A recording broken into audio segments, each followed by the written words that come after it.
लेकिन नंबर 1 पे जो है देखा जाए तो विपक्ष है, समाजवादी पार्टी कितनी गुंडा वाली पार्टी है। भाई आप इतिहास उठाइए ना, आप उठाइए ना। आप जब हमारे जो है राष्ट्रीय अध्यक्ष जी रहे मुख्यमंत्री, आप तब का डाटा मिलान कर लीजिए, आज का मिलान कर लीजिए।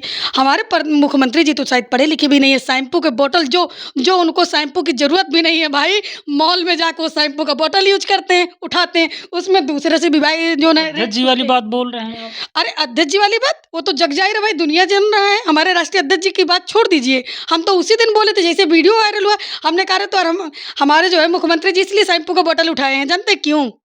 उसका एक राज, क्योंकि उनको शैम्पू की ज़रूरत नहीं है भाई ना, तो इसलिए उनको महँगा और सस्ता लगेगा नहीं ना। बाल ही नहीं तो शैम्पू लगाएँगे कहाँ, आप बताइए भाई? हमको दिखेगा ना महँगा सस्ता, जो कहते हैं आधे दाम में। आप बताइए भाई, कहाँ से टैक्स फ्री हुआ? कहाँ से आधे दाम में आया? क्या आया आप बताइए भैया? किसी एक चीज़ का ना आप बताइए। आप लोग जो है खाली विपक्ष से आप पूछना चाहते हैं, सवाल जवाब करते हैं। आप एक बार सत्ता पक्ष वालों से क्यों नहीं पूछते हैं कि भैया हमको आधे दाम में क्या दे रहे हैं? आप बताइए। दूध का दाम कम हुआ, चीनी का दाम कम हुआ, तेल का दाम कम हुआ? आप बताइए, किसका दाम कम हुआ? गोल्ड का कम हुआ? ये बताइए। कागज़ों पे तो कम हो गया है ना। अरे तो भाई ये बताइए, कागज़ में टैक्स नहीं लगना है ना, हमने आपको क्या बताया? कागज़ में टैक्स नहीं लगना, लेकिन जनता को दिखना चाहिए ना, जनता को कितना लाभ दिए हमारे माननीय मुख्यमंत्री जी, प्रधानमंत्री जी, हमें जनता को दिखना चाहिए। और रही बात अगर यही चीज़ जो है हमारे राष्ट्रीय अध्यक्ष जी का आप कहिए हम जनता के बीच में दिखाएँ, गाँव-गाँव की जनता बोलेगी कि किसने किया है? अखिलेश यादव जी ने किया है। आप प्रधानमंत्री जी का एक काम दिखाइए ना, एक काम के लिए जनता बोले ना ये प्रधानमंत्री जी ने किया है, मुख्यमंत्री जी ने किया है। आज उत्तर प्रदेश हमारा क्यों विकास से बहुत दूर हो गया? आज हमारे उत्तर प्रदेश में विकास कहाँ से? जो आज हमारा उत्तर प्रदेश था, जो लखनऊ की एक राजधानी कही जाती थी, जो है नवाबों का शहर कहा जाता था, आज जानते हैं गरीबों का शहर हो गया है। सबसे अगर कोई गरीबी है ना, हमारे लखनऊ उत्तर प्रदेश में आ गई है गरीबी, क्योंकि कुछ वर्क ही नहीं है। आप बताइए, आपके जैसे नौजवान भाई जो पढ़ लिख के डिग्रियां ले लेके घूम रहे हैं, आप बताइए सारे विभाग में पद खाली पड़ा, आप उसको कब भरोगे? नहीं, आ तो गई है, भर्ती आ गई है, भाई होमगार्ड भर्ती आप भी आ देखते रही है, आप उसके बाद देखते रहिएगा भाई। यूपी भर्ती भाई आप हुआ, भी आंगनबाड़ी पत्रकार भाई आप भी यही हैं, हम भी यही हैं। आप आपको नहीं मिलने वाला है भाई, आप टेंशन ना लीजिए, आपको नहीं मिलने वाला जानते हैं? या तो उसके लिए आपको भाजपा ज्वाइन करना पड़ेगा। आप भाजपा ज्वाइन कर लीजिए तो आपको मिल जाएगा। तो जितने भर्ती में जाएँगे सब भाजपा वाले। भाजपा वाले जाएँगे, भाजपा के जाएँगे आप देखिएगा। लेकिन वो तो नहीं 95% कहते सबका साथ सबका विकास सबको तो रोज़गार कहाँ है? देगा। ये बताइए, सबका साथ, सबका विकास, सबका रोज़गार कहाँ है? ये बताइए। भाजपा का विकास, भाजपा का रोज़गार, भाजपा का साथ। माफ़ियाओं का रोज़गार है, माफ़ियाओं का जो है विकास है, जो है माफ़िया के लिए जितने आएगा ना, जितनी भर्ती आएँगी, सब भाजपा वालों के लिए आएगा, आम जनता के लिए नहीं आएगा। आम जनता के लिए करिए ना, आम जनता के लिए हम कहते हैं, आप 5 किलो जो राशन देते हैं भाई, इसको भी आप काट के एक कारखाना लगाइए, हमारा भाई कमाने जाएगा, 10,000 लाएगा ना, तो अपनी मेहनत का खाएगा ना। आपका 5 किलो राशन के लिए लाइन में नहीं लगाएगा, आप फ्री का क्यों दे रहे हैं? हमारे ही काट के तो हमको दे रहे हैं, आप अपने घर से लाए हैं, दहेज में लाए हैं क्या उत्तराखंड से? कहाँ से लाए हैं हमारे मुख्यमंत्री जी? प्रधानमंत्री जी कहाँ से लाए हैं? गुजरात से दहेज में लाए हैं क्या? आप बताइए, हमारी जनता का ही है ना, हमारे ही तो है। अपने घर से क्या दे रहे हैं? कितनी खेती है हमारे मुख्यमंत्री जी के पास, प्रधानमंत्री जी के पास कि हमारी जनता को फ्री राशन दे देंगे?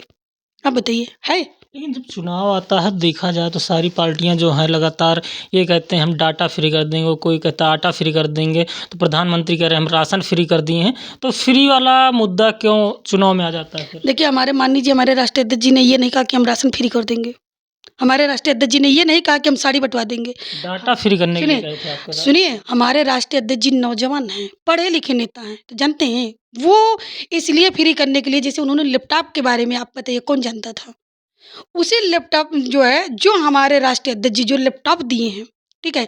आज उसी से कितने भाई-बहन पढ़ के लैपटॉप के बारे में, अगर जो नहीं जानते थे गाँव-गाँव ना भाई, वो भी लैपटॉप चलाना जान गए हैं कि लैपटॉप होता क्या है, ठीक है? तो उन्होंने अगर डाटा फ्री करेंगे ना, तो आप जैसे नौजवान भाई को, हमारी बहन को, बेटियों को, उनके लिए जो है ना, आगे उन्नति का रास्ता, उनको कुछ सीखने का मौका मिलेगा भाई। आप 300 का रिचार्ज कराते हैं, ठीक है? उसमें भी एक लिमिट का डाटा मिलता है भाई। हम लोग भी चलाते हैं, वाईफ़ाई नहीं होगा तो हम लोग 1 ही घंटा में बोल जाएँगे कि भाई क्या करें? अरे फिर से रिचार्ज कराना पड़ेगा। तो हम लोग का 500 का भी महीने का नहीं पूरा हो पाएगा भाई। तो आप सोच लीजिए कि उन्होंने ये फ्री का खाना फ्री के नहीं देने के लिए बोले हैं कि हम राशन फ्री में देंगे। वो उस उन्नति को फ्री में देंगे जिससे हमारी रोज़ी और रोज़गार, रोटी, रोज़गार, कपड़ा, मकान सब चालू होगा। क्योंकि हमारा बेटा अगर पढ़ेगा, बढ़ेगा, जानकारी होगी, ठीक है? क्यों आजकल आप जानते हैं इंटरनेट का ज़माना है। आजकल जो है सारा काम हमारा मोबाइल में ही होना है ना, तो मोबाइल में हमारा डाटा से ही तो होना है। किससे होगा आप बताइए? डाटा से ही होगा ना। तो अगर वो डाटा हमको फ्री कर देंगे, हम उतना मेहनत करके पढ़ पाएँगे, उतने अच्छे से हम काम कर पाएँगे। तो जब हम कंप्यूटर पे बैठेंगे या जो ना लैपटॉप पे बैठेंगे या हम मोबाइल में बैठेंगे, पढ़ाई करेंगे, तो हमारे पास डाटा होगा तो हम और अच्छे से पढ़ पाएँगे ना। 2 घंटे की बजाय हम 4 घंटा कोचिंग कर पाएँगे ना।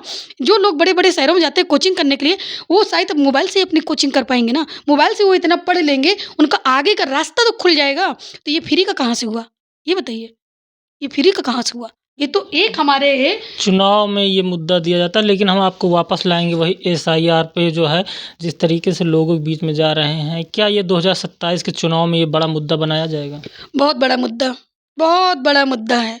इसलिए कि भैया हम आपको क्या बताएँ, मैं आपको मोबाइल में दिखा सकती हूँ क्योंकि मैं जिस क्षेत्र में जाती हूँ वहाँ की आप जनता ठीक है, आप भेज दीजिएगा, हम दिखाएँगे ज़रूर हाँ, एक बार। आप दिखाइएगा, आपसे रिक्वेस्ट यही है कि आप हमारे प्रधानमंत्री जी को, मुख्यमंत्री जी को ज़रूर दिखाइएगा और मैं भेज दूँगी आपको। आप वो वीडियो सहित डालिएगा जिस क्षेत्र में मैं लोगों से मिल के आई हूँ, जहाँ पे लोग अपनी ज़ुबानी बोलते हैं कि हमारा आज वोट कट गया है। ठीक है? तो हम लोग तो उसको जुड़ाएँगे ही ना। हम लोग तो मेहनत कर ही रहे हैं ना, तो मेहनत तो करेंगे ही। इनका काम था षड्यंत्र रचा, इन्होंने काट दिया वोट, लेकिन हम तो जुड़ाएँगे ना। हम लोग तो गाँव-गाँव जा रहे हैं ना, इसीलिए जा रहे हैं भाई।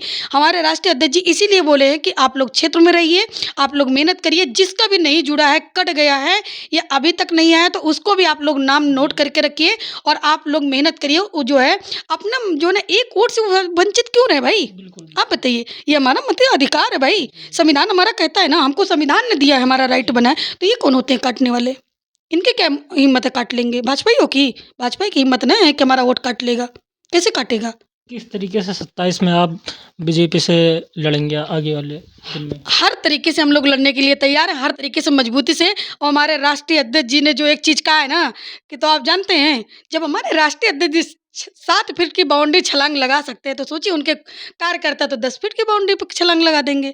आप जानते हैं, टीन भी नहीं रोक पाए हमारे राष्ट्रीय अध्यक्ष जी को। हमारे राष्ट्रीय अध्यक्ष जी के सिपाहियों को टीन भी नहीं रोक पाया, उनकी पुलिस भी सोती रह गई, उनके जो है एक नींद का टेबलेट दिया, हमारे भाई लोग अंदर चले गए, जेपी नर्स से चले गए। अब तो बताइए। क्या 27 में अखिलेश यादव को मुख्यमंत्री बना रहे हैं? 100% 100% हम लोग मुख्यमंत्री बना रहे हैं, इसीलिए गाँव-गाँव घूम रहे लेकिन हैं। एक अवध ओझा हैं, अभी तक जो है तारीफ़ कर रहे थे अखिलेश यादव की, लेकिन इनका एक पोस्टकास्ट में बयान आया कि जो है 27 में अखिलेश यादव मुख्यमंत्री नहीं बन रहे हैं। इस पे अरे तो हो सकता है वो कुछ ज़्यादा ही ज्ञानी हो सकता है वो अपना भविष्य में पहले से तलाश कर ली हो सकता है कि भाई वो उनके अंदर आत्मा जो है ना, वो कुछ अलग से बोल रही होगी, भाजपा वाली बोल रही है, तो उनको बोलने दीजिए, उनके कहने से क्या होता है। उन वो अपनी कुंडली तैयार कर लें, हमारी कुंडली ना तैयार करें। और रही बात हमारी कुंडली हमारी जनता लिख चुकी है। गाँव-गाँव में जब हम जाते हैं तो हमारी जनता हमारी कुंडली लिख चुकी है, हमारे राष्ट्रीय अध्यक्ष जी की कुंडली हमारी जनता लिख चुकी है। तो इनके कुंडली लिखने से कोई फ़ायदा नहीं, अपनी कुंडली अपना बनाते रहें। केशव प्रसाद मौर्य जी भी तो अपनी कुंडली बनाए थे। आप बताइए, दिनेश लाल निरहू भी तो अपनी कुंडली बनाए थे कि कोई फ़ायदा नहीं हुआ हमको जो है हरा दे। तो अब कहाँ से कुंडली फ़ेल हो गई भाई? आप बताइए, कैसे कुंडली फ़ेल हो गई? जो केशव प्रसाद मौर्य को बताइए कैसे कुंडली फ़ेल हो गई? वो अपनी भविष्यवाणी तो किए थे ना, जी। तो उनकी भविष्यवाणी कहाँ चली गई? स्टूल मंत्री काहे बन के रह गए? मुख्यमंत्री का ख्वाब देख रहे थे, स्टूल मंत्री भी नहीं रह गए। क्या बने? 27 में हो सकता है मुख्यमंत्री भी बन जाएँ। अरे भाई ये भाजपा है, ये भाजपा है, ये जानते हैं, ये भाजपा है। हमारे बाबा जी मठ जाने वाले हैं, तो मुख्यमंत्री केशव प्रसाद मौर्य कहाँ से बन जाएँगे आप बताइए? मुख्यमंत्री जी जो है, हमारे राष्ट्रीय अध्यक्ष जी आदरणीय अखिलेश यादव जी बनने जा रहे हैं भाई। इस हवा में मत बात रहिए आप लोग पत्रकार भाई, आप निष्पक्ष चलाइए, निष्पक्ष आप लोग दिखाइए, आप पक्ष-विपक्ष ना देखिए, आप लोग क्यों डरते हैं भाई? गोदी मीडिया मत बन जाइए भाई। इसलिए हमारे गोदी मीडिया कुछ ऐसे है ना, गोदी मीडिया हमारी ऐसे है ना कि हम लोग की आवाज़ बहुत दबाती है, लेकिन हम लोग दबते नहीं हैं, हम लोग डरते नहीं हैं। हम तो सीधे कहते हैं माननीय प्रधानमंत्री जी हो चाहे मुख्यमंत्री जी हो, एक राष्ट्रीय अध्यक्ष जी की शेरनी का सामना कर लेना भाई, कर लेना। आपको पता है मैं नए नाम से जानी जाती हूँ। अभी 17 में तो हमें एक जो है मैं राष्ट्रीय सचिव बनाई गई हूँ, एक ज़िम्मेदार पद पे आ गई हूँ। लेकिन इसके पहले भी हम अपनी भूमिका जो है विपक्ष की भूमिका में ही थी। मैं विपक्ष की हर तरीके से भूमिका अच्छे से निभाती थी। जो हमारे एक विपक्ष में जो रह के जो मेहनत चाहिए, हम वो मेहनत मैं कर रही थी। ऐसा नहीं कि हम मेहनत नहीं कर रहे थे, ठीक है? ये षड्यंत्र के तहत हम 22 में भी जीते हुए थे, लेकिन षड्यंत्र कर के हमको 22 में भी हराया गया, ठीक है? 24 में इन्होंने हमारी कुछ 7 सीटों पे इन्होंने जो है आतंक मचा दिया था एकदम, बिल्कुल एकदम आतंक मचा के रख दिया था। और उस तरीके से वहाँ इन्होंने किसको नहीं लगाया। वहाँ जो है इनका प्रशासन, इनकी ईवीएम, इनका जिस तरीके से इन्होंने सत्ता का जो है भरपूर यूज़ किया अपने प्रशासन के ज़रिया से जितना भी कर पाएँ। लेकिन हमारे भाई लोग जो थे ना, डटे रहे। 7 सीटों पे इन्होंने जिस तरीके कर पाए हैं, लेकिन भाई अब टेंशन ना लीजिए, 27 में कुछ नहीं कर पाएँगे। ये उत्तर प्रदेश है, बिहार नहीं है।